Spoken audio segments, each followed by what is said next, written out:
Eguardion danoi, eta eskerrik asko tartetxo hau eskaintziagatik guri.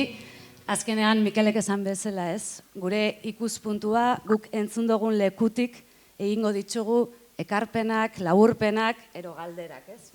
Eta gaur 3 da zenbaki magikoa. 3 puntutan, ero 3 bloketan banatu dau begok bere hitzartzea, 3 rol desberdin eduki ditugu hemen aurrian, eta 3 dimentsiotan, ez, apur bat antolaketa eredua definitu dau Axelek. Eta, bueno, gu geuk 3 zenbakia ere hartu dugu, ez.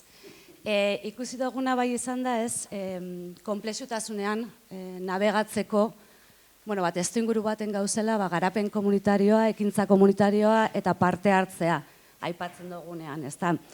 Eta horretan, tokia egiten duten elkarrizketen beharra badagoela. Harreman kontziente eta berriak behar ditugula, eta horretan, konexio improbableak, errazteko testu inguru eta espazioak behar ditugula, intimoak, vinkulanteak, ahalduntzea garatzen dabienak, entzutea, konfiantza, konplizitatea, zaintzan eta rekonozimenduan oinarrituta, eta afektatzen dutenak eta afektatzen ditugunak. Binorabidetako zentzu horretan, beraz, koerantzunkizun marko berri baten ere kokatzen garela, pentsamenduan, jarreran eta ekintzan. Eta horrek nolabait, ekosistema sozial, sistemiko, interdependiente eta interlokuzio balidoen logika batera eramaten gaituztela, forma berriak, porotxuak eta malguak eskatuz, ez? Eta zentzu horretan guk egin duguna da, agente leku desberdinetatik galdera batzuk planteatu, horrei lekua emoteko. Bai iraunkortasuna, bai egonkortasuna eta bai ebaluazioa bermatzeko bere horretan, eta azkenik ere, kulturan eta lidergoan urrengo urratsak emoteko. Beraz, zoom out, ero zoom next bat, egingo dugu, eta zentzu horretan, ahotsetatik, periferia horretan, kokatzen egoten, eta dauzenetatik, hasiko dugu gaurko galdera sorta. Lehenengo satia, eta kokatzearren, hartuko dugu Begoñak galdetzen ziguna, eta da, zertarako? Zertarako bildu gara? Zergatik goaz administrazioaren funtzionamendua aldatzera, edo lidergoak aldatzera, ez? Eta hori kokatuko dugu gero gainontzeko harira joateko, ez da. Krisi demokratikoa deitzen zion Subiratsek, Axelek horrela gogorarazi digu, eta atera diren hitzak behin eta berriro dira konfidantzarenak, eta bar. Eta horrek nola ikutzen gaitu, ez? Nola ikutzen ditu, hemen izan ditugun 3 agenteak, ez? Alderdi politikoekin ez dago, oso argi dago, ez da? Volatilidadea, aldakortasuna. Esaten zuen Igorrek boterea dugu. Agian, egiten dezue? Zenbat demorarako? Nola da aldakorra hori, ez? Baina, era berean, alderdia dira. Antolaketa dute. Herritarrak behar dituzte alderdietan. Ikuspegi kritikoak behar dituzte alderdietan. Elkarteak gauza bera. Elkarteak dira. Baina elkartekideak behar dituzte. Eta dagoeneko oso kontziente gara denok hori krisi batean, krisi egoera batean gaudela. Eta horregatik gaude hemen, konfidantza baxua dagoelako gizartean, oso aldakorra gertatzen ari delako, eta ikusten ari garelako fenomeno asko eta asko, non aldakortasun horrek bandazoak eramaten gaituen. Eta orduan, horrekin arduratuta gaude. Eta iruditzen zaigu, etxe komun hori, denon etxea den publikoarena ardura hartu behar dugula, ez alderdi politiko edo lider politiko garen enean, ez teknikari garen enean, ez elkartekide garen enean, baizik eta gizarteko zati garen enean, gizartearen parte garen enean, ez? Eta kultura etika hori zabaldu egin behar da, zabaldu egin behar dugu. Horregatik hitz egiten genuen batzutan, Axelek hitz egiten zuen txapelak, kontzeptua edo rolak atera dira kontzeptua, eta jarriko dut agian Igorren edo Anaren lekua. Haiek hiritarrak dira, txapel hori badute. Aldi berean, haien alderdiko kide dira, elkarte, gizarte elkarte bateko kide dira. Eta aldi berean, lidergo politikoa dute. Eta 3 txapelak behin eta berriro erabiltzen dituzten. Orduan batzutan, horietako oinarrizkoa ikutzen badegu, hau da gizartea direnean, hau da hiritar direnean, kontziente balin bagara denak hori beharrezkoa dela, gainontzeko txapela jartzen dituztenean, ere erabiliko dute. Printzipio hori barneratzen badute, printzipio horren garrantziaz jabetzen bagerenga, eta jabetu zen ide bat. Eta hori egiten degunean, hitz egiten genuen guk, egoera privilegiatu batean gaude inguru gironean, honetan. Ikusten bagara, denak ezagutzen gara. Noiz behinka elkar topatu dugu. Guretik kanpo mundu bat dago. Eta orduan gure lehenengo galdera da hori, nola gerturatu mundua? Nola gerturatu gainontzeko ahotsak? Nola egingo dute elkarteek? Nola egingo dute elkarteek haiek aktiboagoak izateko eta efizienteagoak izateko kide gehiago behar dituzte? Nola egingo dute teknikariek partaidetza programa bat jarri nahi dutenean, nola egingo dute ahots anitzak ekartzeko? Gure galdera da, ze badirudi hemen problema dela boterea banatzearekin, baina ateratzen bagera kanpoan zenbat haude zain zeuen ardurak hartzeko. Ez dut ikusten hiritar talde bat hor, benga, guk nahi dugu erabaki, guk nahi dugu parte hartu, ez? Orduan, eta batez ere, horrera iristen ez diren ahotsak, ez? Ahots guzti horiek, nola erakarri, ez? Nola ekarri. Eta alderdi politikoekin aldi berdin gertatzen da, ez? Ze gertatzen zaigu, aurlako ekintza bat hasten garenean, zirkuloak bezala, aurreko zirkulura irasten gara. Eta kontxo, hemen dago, gari, ikusten gera, noiz behinka, hortik, zenbatean zabaldu dugun gure zirkulo hauek, ez? Ze hor dago parte hartzean sakontzea, baina zabaltzea. Ze daudenak importanteak dira, baina agian berriak sortu behar dira. Hau da, gizartearen beste zati bati elkartetzeko estimulua eman behar diogu, ez da? Eta daudenak zabaltzeko. Elkarteak klabeak dira. Eta Euskadin, eta aipatzen zuen Begoñak ere Katalunian, ezinbestekoa da gizarte kapital hori, ezinbestekoa izan da, eta da. Eta oso kontziente gara ahulduta dugula. Alderdi politikoak ere oso kontziente dira ahulduta dugula. Eta haiek egiten zuten bitartekari lana alderdi politikoentzat ere. Eta hori nola egingo dute. Eta era berean nola sartuko dituzte gizartea osatzen duten gainontzeko pertsona anitzak. Eta guzti hori galdetzen genuen. Nola egingo duzue agendarekin? Nik telefono agenda puskatu eta sortu berria. Deitu leku ezberdinetara. Daukaguna aldatu. Ze errazana da ditugun izenak. Kontxo berriro berdinak topatuko gara. Ezberdinen arteko lotura hoietan, lehen aipatu bezala, badauz hainbat gako kontutan hartu behar ditugunak, ez? Eta nahiko genuke, ez? Denbora, espazioa, baliabideak, mugagabeak izatea.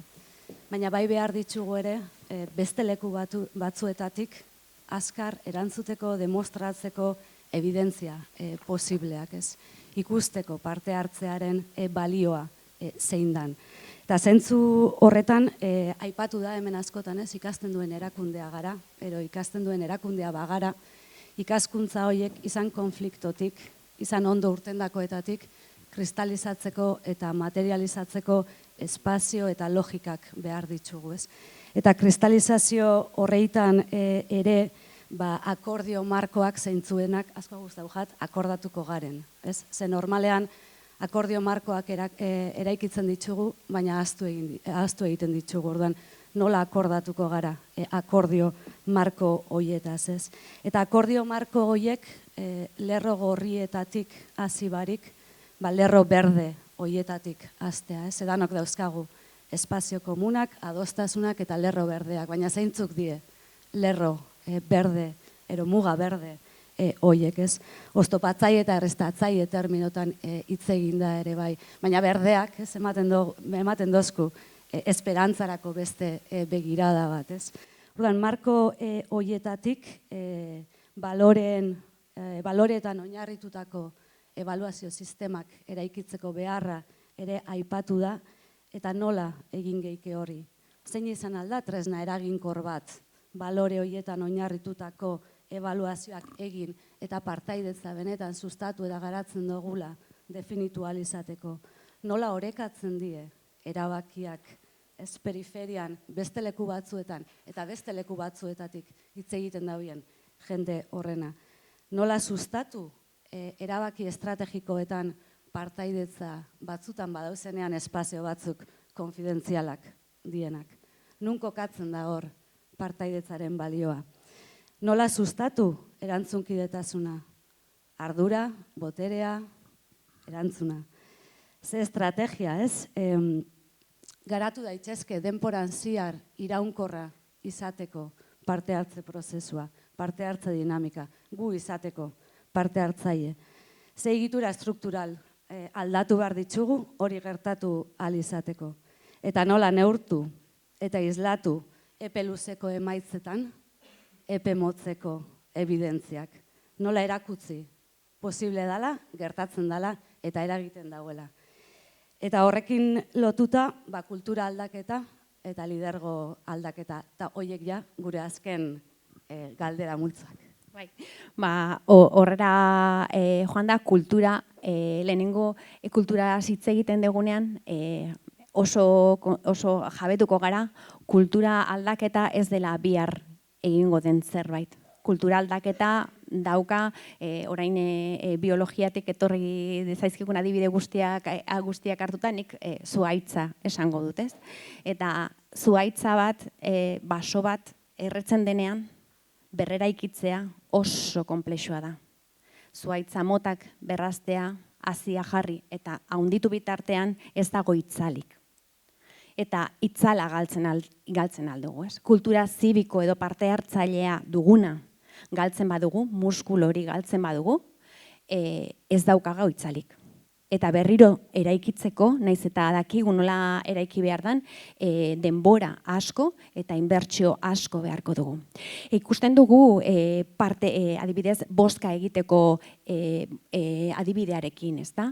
Bozka egitea oso araututa dago kotidianidad hitz egiten zuen Begoñak. Ez kotidiano, badakigu nola egiten da, oso araututa dago. Gaina etxean gaude eta etxera iristen zaigu.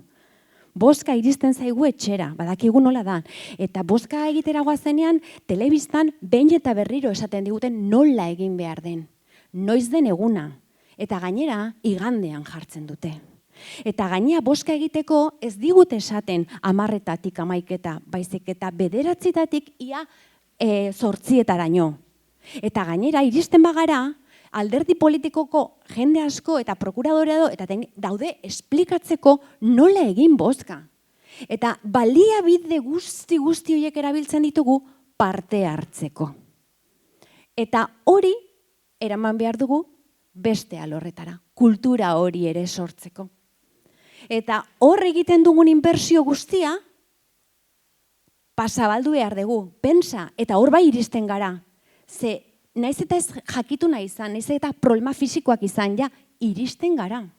Eta oporretara balimagoaz ere korreos egin dezakegu aldez aurretik. Eta errestasun guzti hauek ditugu. Eta gainea propaganda batzuk ez dira batere konplexua. Ez da Begoñak esaten zuen bezala, bere bizilagunak jaso zuen gutun hori bezala. Ez ulertzen dugu. Eta hori da neurria. Hori da neurria, hori da interesa. Interesa dugu, baliabideak jartzen ditugu, esplikatzen dugu, bideoak egiten ditugu, eta ulergarria da. ulergarria gertatzen zaigu azkenen, eta boska egiten dugu orain ere pixka bat gutxio. Orduan hor galdetzen diogu, ez? Nola eutsi horri? Nola landu kultura hori, ez? Kultura zibiko hori ezinbestekoa duguna, bestela beste forma batera gobernatuko gara, beste forma batera harremanduko gara. Eta ziurrenik ez zaigu hau bezain beste gustatuko. Beraz, oso hor jartzen genuen, ez? Nola egingo dugu hau, nola motivatu, nola ekarri hiritarrak honetara, ez?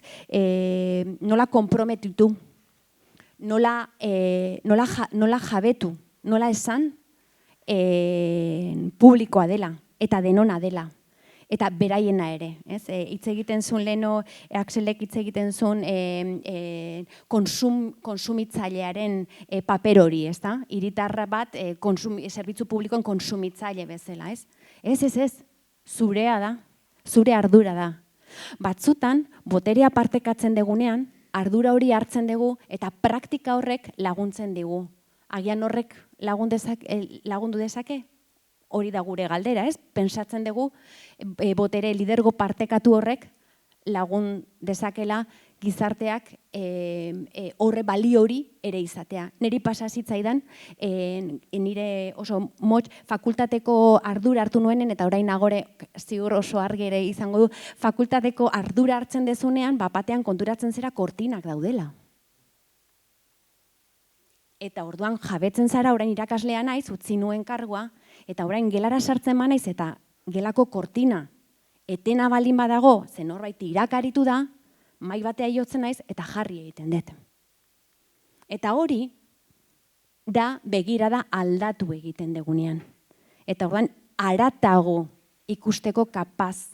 Garen, nola egingo dugu hiritarrek kontziente izateko eta haratago begiratu behar dutela. Jokatzen dutena importantea dela. Haien ahotsa ezinbestekoa dela. Eta ez bakarrik ahotsa, baizik eta haien ekintza ere ezinbestekoa dela. Denena dena hor dagoena, ez? Nola? Sustatu, nola egin iraunkor. Begoñak esaten zuen beste hitz bat ere bai, eta bestetan atera da, kotidianidadea da. Normala izatea, gure bizitzaren jardun normal bat izatea ere, gure ahotsa entzutea eta gainontzekoekin hitz egitea. Argudio sakonak eta zabalak ematea, horiek guztiak, eta hori entzuteko gaitasun hori ere lantzea, ez bakarrik politikan, baina beste. Eta hori gure errealitatearen edo egunkortasunaren zatia izatea, hori rutinizatzen badugu guk guatzen zea. Askotan hitz egin izan dugu gizarte partaidetza kontseiluan protokoloaz. Jendeak esatu, ai, no, más burokratización, no, ja. Baina sartzen dezunean, geratu egiten da. Eta orduan, nahita ez, tarteka, egin behar da. Konpromesua hartzen baduzue, gero esaten zeuen Igorrek aldatu beharko dugu, noizbenka agian saiatzen gara eta gero ez du funtzionatzen eta gero aldatzen dugu, bueno, eta baina sartu dugu, egin dugu. Eta noizbenka norbait gogoratzeko, atu, hiritarrak daude hor, bale, egin behar dugu. Eta izteko ez, nolabait aldarrikapen bat, zentzu horretan aldaketarako agente beharrak, agenteak anitzak diela, agenteei ez, nolabait pluralidadearen marka jartzean, itasunetik gutasunera ari garenean ere komunidadearen ahots, begirada, belarri, gorputz eta egoteko modu desberdin horien presentzia onartzea eta artikulazio eta aglutinazioaz gain polinizazioez lan horren nolabaiteko garrantzia alde batetik eskertzea eta beste batetik aurrera begirako ez urrats horietan horren inguruko begirada ere zaintzea.